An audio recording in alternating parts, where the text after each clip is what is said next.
Electoral bond संदर्भातील श्वेतपत्रिका काढण्यात यावी, अशी मागणी राष्ट्रवादी काँग्रेस शरदचंद्र पवार पक्षाच्या खासदार सुप्रिया सुळे यांनी केली आहे.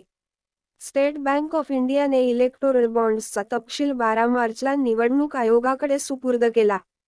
निवडणूक आयोगाने गुरुवारी संपूर्ण यादी वेबसाईटवर अपलोड केली आहे.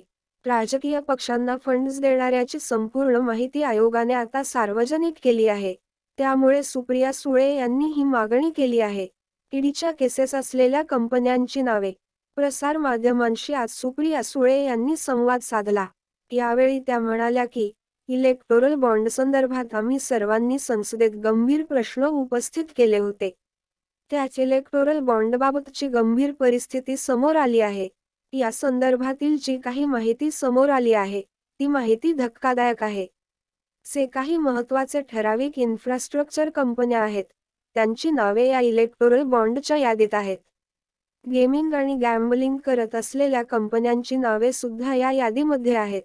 ज्या कंपनीवर ईडी, सीबीआयच्या केसेस आहेत, अशा कंपनींची नावे देखील या इलेक्टोरल बॉन्डच्या यादीत आहेत, असे सुप्रिया सुळे यांच्याकडून सांगण्यात आले.